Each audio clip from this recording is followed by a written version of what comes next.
हाँ जी, एक क्वेश्चन और नैक्सट क्वेश्चन 0.7 बार 0.7 बार वो नाल दा ही लिया तो इनू सॉल्व कर दें पी बाय क्यू फॉर्म के एक्सप्रैस करना। So we will start let x equal to 0.7 bar. ठीक है, इनू एक्सपैंड करके लिख देने, बार हटा के लिख देने, आ गया 0.7 के उत्ते बार है, इट मीन 7 रिपीट हो रहा तो 7 7 7 7 and so on. We will write this equation as equation number 1। ठीक है, ਹੁਣ ਉਸ ਤੋਂ ਬਾਅਦ ਅੱਗੇ ਅਸੀਂ ਜਾਂ ਤਾਂ ਇਸ ਇਕੁਏਸ਼ਨ ਨੂੰ 10 ਨਾਲ ਮਲਟੀਪਲਾਈ ਕਰਨਾ ਜਾਂ 100 ਦੇ ਨਾਲ ਜਾਂ 1000 ਦੇ ਨਾਲ। ਉਹ ਕਿਸ ਤਰ੍ਹਾਂ ਪਤਾ ਲੱਗਦਾ, ਡੈਸੀਮਲ ਤੋਂ ਬਾਅਦ ਤੁਸੀਂ ਦੇਖ ਲਓ ਕਿ ਕਿੰਨੇ ਡਿਜਿਟਸ ਉੱਤੇ ਬਾਰ ਪਈ ਹੈ। ਜੇ ਇੱਕ ਡਿਜਿਟ ਦੇ ਉੱਤੇ ਬਾਰ ਹੈ ਤਾਂ 10 ਨਾਲ, 2 ਡਿਜਿਟਸ 'ਤੇ ਬਾਰ ਹੈ 100 ਦੇ ਨਾਲ, 3 ਡਿਜਿਟਸ ਦੇ ਉੱਤੇ ਬਾਰ ਹੈ ਤਾਂ 1000 ਦੇ ਨਾਲ ਮਲਟੀਪਲਾਈ ਕਰਾਂਗੇ ਐਂਡ ਸੋ ਔਨ। ਤਾਂ ਡੈਸੀਮਲ ਤੋਂ ਬਾਅਦ ਇੱਕੋ ਡਿਜਿਟ 'ਤੇ ਬਾਰ ਹੈ, ਇਟ ਮੀਨਸ ਇੱਕੋ ਡਿਜਿਟ ਰਿਪੀਟ ਹੋ ਰਿਹਾ। ਸੋ ਕਾਹਦੇ ਨਾਲ ਮਲਟੀਪਲਾਈ ਕਰਾਂਗੇ, 10 ਨਾਲ ਮਲਟੀਪਲਾਈ ਕਰਾਂਗੇ। So we will multiply this equation 1 by 10। So 10 नाल गुणा करो। ठीक है, सो इनू 10 नाल मल्टीप्लाई करना, एक्स नू 10 नाल मल्टीप्लाई किया गया 10x equal to 10 into right hand side देते 0.7777 एंड सो ऑन। ठीक है, लैफ्ट हैंड साइड इस तरह ही रहेगा, ये 10x ही रहेगा। राइट हैंड साइड के उत्ते असीं डैसीमल वाले नू 10 नाल मल्टीप्लाई करते पे, तो जो डैसीमल वाली नंबर नू 10 नाल मल्टीप्लाई किया जाता तो डैसीमल राइट साइड तो मूव करता 1 डिजिट अगे जंप करके, तो डैसीमल इत्थों चुक के अगे लिया, एक डिजिट अगे जंप कराना, तो ये बन गया फिर 7.777 एंड सो। ठीक है, सो इनू मैं इत्थे दोबारा लिखदा,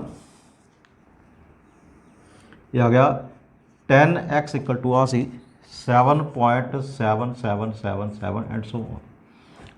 हुण इस दे नीचे वो फस्ट इक्वेशन लिख देनी, और जी फस्ट इक्वेशन आप लिखी है नीचे लिखनी, दोबारा लिख देनी 0.7777 एंड सो ऑन। ठीक है, हुण इन्हां इक्वेशनस नूं आपां सपरेट कर देना। 10x माइनस 1x, इत्थे x दे नाल ऑप्शन 1 है, तो 10x माइनस 1x आ गया 9x। तो राइट हैंड साइड के उत्ते देखो की बनया, पहला डैसीमल तो बाद वाले कर लेने, पॉइंट तो बाद 7777, इतने भी पॉइंट तो बाद 777, तो आ सारे डिजिट सेम है, आ देखो आ सेम है 0.7777 0.7777, जो तुम ये सपरेट करोगे तो आ सारे खत्म हो जाने, कैंसल हो जाने, जीरो हो जाने। तो डेसीमल तो पहला इतने 7, इतने डेसीमल तो पहला 0, तो 7 के विचों जे असी 0 माइनस करते हैं तो कितना आंसर आता, 7 आंसर आता। तो डेसीमल तो पहला वाले ही सपरेट होए, ये आ गया 7, it means x equal to आ गया 9, इधर आ जाएगा 7/9। ठीक है, तो एक्स आप किनू मन्निया सी 0.7 बार नू, it means 0.7 bar is equal to 7/9। ठीक है, सो ये आप 0.7 बार नू पी बाय क्यू फॉर्म के एक्सप्रैस कर दिता। ठीक है जी, नैक्सट क्वेश्चन 1.27 बार, 2 ते 7 दोनों ते बार है, इट मीनस 272727 रिपीट हो रहा। ठीक है, 2 डिजिट से बार है, सो करांगे उस तरह ही we will assume 1.27 is equal to x, so let x equal to 1.27 bar. ठीक है, 2 ते 7 ते इकट्ठे ते बार है, यदा मतलब 272727 रिपीट हो रहा, तो इनू एक्सपैंड करके लिख दिता, ये आ गया 1.272727 एंड सो जिन्नी सानू जरूरत होएगी असीं उहदे अकॉर्डिंगली उन्होंने रिपीट करके लिख सकते हैं। तो 1.2727272727 इनफाइनेटली टाइम्स ये रिपीट हो रहा, तो इनू आप इक्वेशन नंबर 1 लिख लेना। ठीक है, हुण इस इक्वेशन को मल्टीप्लाई करना या 10 नाल या 100 के नाल या 1000 के नाल, तो किन्ने डिजिट्स से बार है, पॉइंट तो बाद डेसीमल तो बाद 27, 2 डिजिट्स दोनों के उत्ते बार पई, इसका मतलब 2 डिजिट्स रिपीट हो रहे, तो जो 2 डिजिट्स रिपीट हो रहे हैं तो काहदे नाल मल्टीप्लाई करीदा हुंदा, 100 के नाल मल्टीप्लाई करते। जो 2 डिजिट्स रिपीट हो रहे तो 1 के नाल 2 जीरोस लगा के देख लो की बनता, वो बनता 100, इट मीनस काहदे नाल मल्टीप्लाई करना, इनू 100 के नाल मल्टीप्लाई करांगे। So we will multiply this equation 1 by 100। ठीक है, सो 100 का इनू मल्टीप्लाई कर दें, ਸੋ ਲੈਫਟ ਹੈਂਡ ਸਾਈਡ ਨੂੰ 100 ਨਾਲ ਮਲਟੀਪਲਾਈ ਕੀਤਾ, x ਨੂੰ 100 ਨਾਲ ਮਲਟੀਪਲਾਈ ਕੀਤਾ ਗਿਆ 100x equal to right hand side ਨੂੰ 100 ਨਾਲ ਮਲਟੀਪਲਾਈ ਕਰਨਾ 100 ਇੰਟੂ 1.272727 ਐਂਡ ਸੋ ਔਨ। ਠੀਕ ਹੈ ਜੀ। ਤੋ ਇਹ ਹੋ ਗਿਆ। ਹੁਣ 100x ਇਸੇ ਤਰ੍ਹਾਂ ਹੀ ਰਹਿਣ ਦੇਣਾ, ਇਹਨੂੰ ਨਹੀਂ ਹੁਣ ਆਪਾਂ ਕੁਝ ਵੀ ਚੇਂਜ ਕਰਨਾ। ਹੁਣ ਰਾਈਟ ਹੈਂਡ ਸਾਈਡ ਦੇ ਉੱਤੇ ਦੇਖਣਾ, ਇੱਥੇ ਆਪਾਂ ਡੈਸੀਮਲ ਵਾਲੇ ਨੰਬਰ ਨੂੰ 100 ਨਾਲ ਮਲਟੀਪਲਾਈ ਕੀਤਾ, ਔਰ ਡੈਸੀਮਲ ਵਾਲੇ ਨੰਬਰ ਨੂੰ ਜਦੋਂ ਅਸੀਂ 10 ਨਾਲ ਮਲਟੀਪਲਾਈ ਕਰਦੇ ਆ ਤਾਂ ਡੈਸੀਮਲ ਰਾਈਟ ਸਾਈਡ ਨੂੰ 1 ਡਿਜਿਟ ਅੱਗੇ ਜੰਪ ਕਰਦਾ।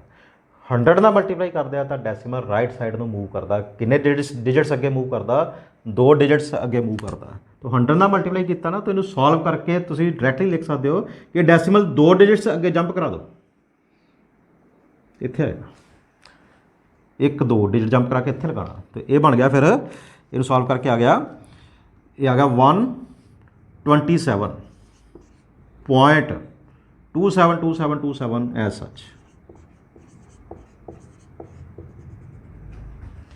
ਆਹ ਜਿਹੜੇ 2727 ਆਪਾਂ ਲੋੜ ਅਨੁਸਾਰ ਆਪਣੇ ਹਿਸਾਬ ਨਾਲ ਲਿਖ ਸਕਦੇ ਹਾਂ ਕਿ ਕਿੰਨੇ ਲਿਖਣੇ। ਸੋ ਦੁਬਾਰਾ ਫਿਰ ਦੇਖ ਲਓ, ਇਹ ਜਦੋਂ ਤੁਸੀਂ ਡੈਸੀਮਲ ਅੱਗੇ ਮੂਵ ਕੀਤਾ ਤਾਂ ਇੱਥੇ ਬਣ ਗਿਆ 127, ਆ ਲਿਖਤਾ 127 127, ਤੇ ਡੈਸੀਮਲ ਇੱਥੇ ਆ ਗਿਆ .27272727, ਇਸੇ ਤਰ੍ਹਾਂ ਹੀ ਚੱਲਦਾ ਜਾਏਗਾ।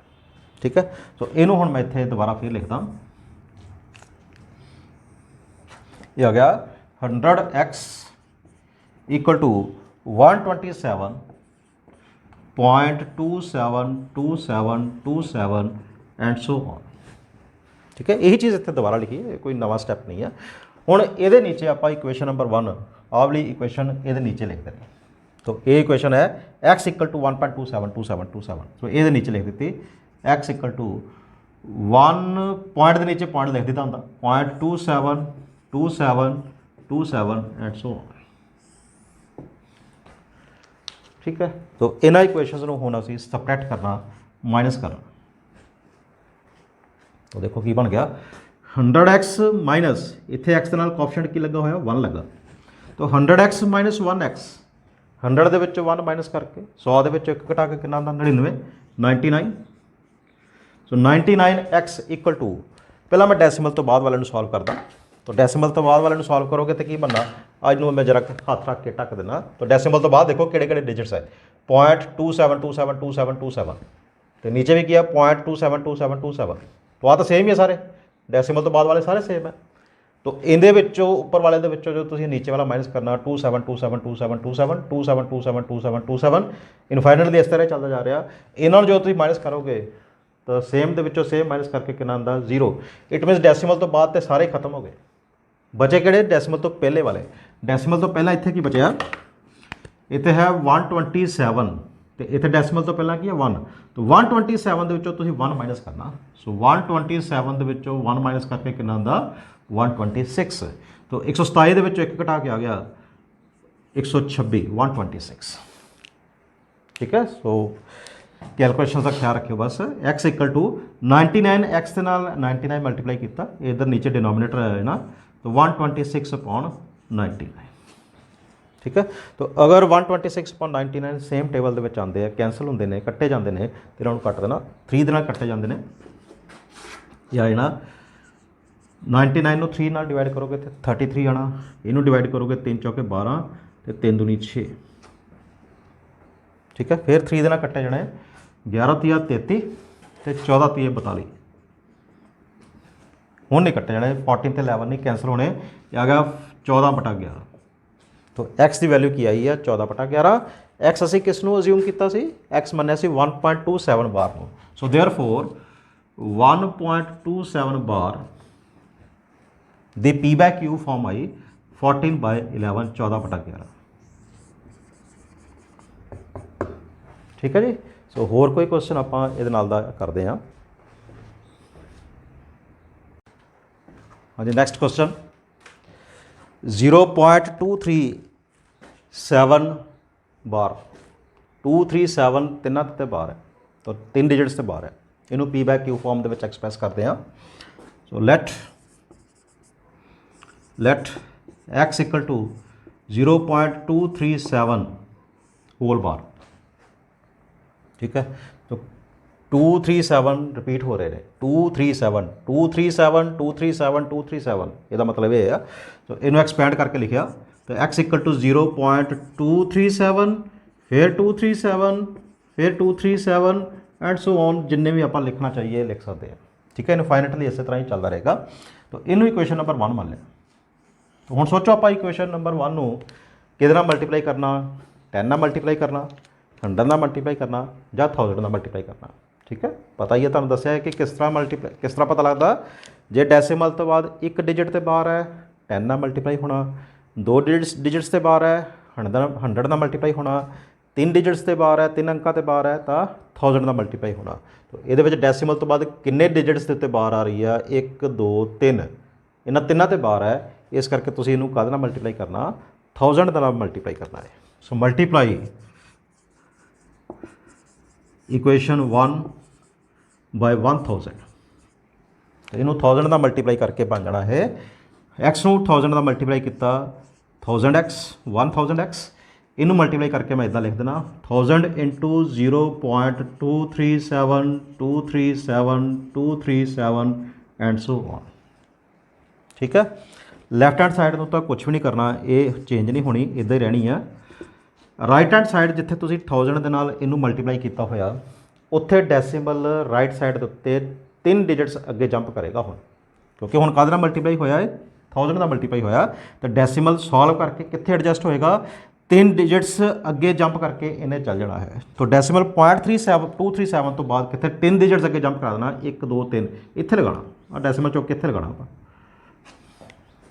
तो एक ही बन गया पॉइंट तो बाद कला जीरो ही है छड़ दो उन्होंने ये बन गया 237 डेसीमल इत्थे आ गया पॉइंट फिर 237 237 237 इधर लिख देना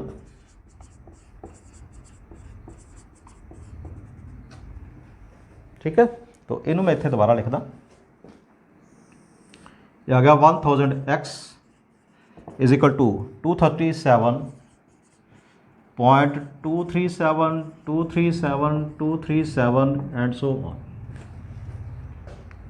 ठीक है तो हुण इहदे नीचे आपां आ स्टैप आपां इत्थे इत्थे लिख दिता इस दे नीचे आपां इक्वेशन नंबर 1 लिखनी तो आ इक्वेशन नंबर 1 है ये चुक के इहदे नीचे लिख देनी है तो ये आ गया x इक्वल टू 0.237 तो पॉइंट के नीचे पॉइंट रख के लिखांगे 0.237 237 237 एंड सो ठीक है तो इन्होंने दोनों इक्वेशनस को हुण असीं सबट्रैक्ट कर देना माइनस कर देना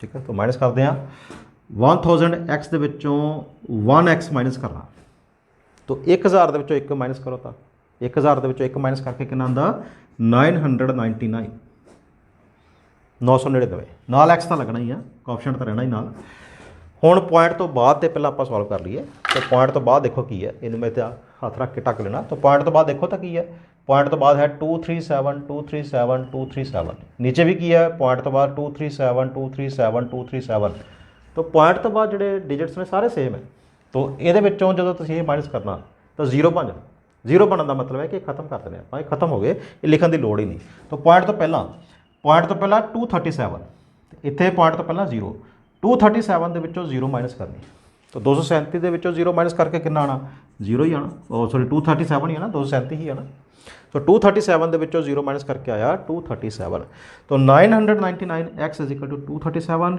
it means x equal to आ गया 237 बाय 999 237 बटा 999 ठीक है ये आपस में कैंसल नहीं होने तो इस करके इन्होंने आप इदा ही छड़ देना तो एक्स किनू मनिया सी 0.237 bar so therefore 0.237 bar is equal to 237 upon 999 237 बटा 999 ये 2.237 बार की P/Q फॉर्म है ठीक है सो ये सी कि आपां किसी नॉन टर्मिनेटिंग रैकरिंग डेसीमल नूं P/Q फॉर्म दे किस तरह एक्सप्रैस करते हैं ठीक है तो ये क्वेश्चन सॉल्व करने ये अज सिर्फ जो अज के लैक्चर के सिर्फ असीं सिंपल क्वेश्चन किए हैं जिहदे विच मिक्सड नंबरस नहीं सी मिक्सड नंबर का मतलब है कि जिहदे विच डेसीमल तो बाद जिन्ने भी डिजिट्स ना उन्होंने सारे तो बाहर है चाहे वो डेसीमल तो बाद एक डिजिट है इको तो बाहर है 2 डिजिट्स है दोनों तो बाहर है 3 डिजिट्स है तिना तो बाहर है ਠੀਕ ਹੈ। ਇਹ ਸਿੰਪਲ ਸੀਗੇ। ਕਈ ਮਿਕਸਡ ਆਉਂਦੇ ਨੇ, ਮਿਕਸਡ ਦੇ ਵਿੱਚ ਕੀ ਆ ਜਾਂਦਾ ਕਿ ਡੈਸੀਮਲ ਤੋਂ ਬਾਅਦ ਕੁਝ ਡਿਜਿਟਸ ਦੇ ਉੱਤੇ ਬਾਰ ਹੁੰਦੀ ਹੈ ਤੇ ਕੁਝ ਡਿਜਿਟਸ ਦੇ ਉੱਤੇ ਬਾਰ ਨਹੀਂ ਹੁੰਦੀ। ਤਾਂ ਉਹਨਾਂ ਨੂੰ ਪੀ ਬਾਈ ਕਿਊ ਫਾਰਮ ਦੇ ਵਿੱਚ ਕਿਸ ਤਰ੍ਹਾਂ ਐਕਸਪ੍ਰੈਸ ਕਰਦੇ ਆ, ਉਹ ਆਪਾਂ ਹੁਣ ਨੈਕਸਟ ਲੈਕਚਰ ਦੇ ਵਿੱਚ ਡਿਸਕਸ ਕਰਾਂਗੇ। ਠੀਕ ਹੈ। So thank you.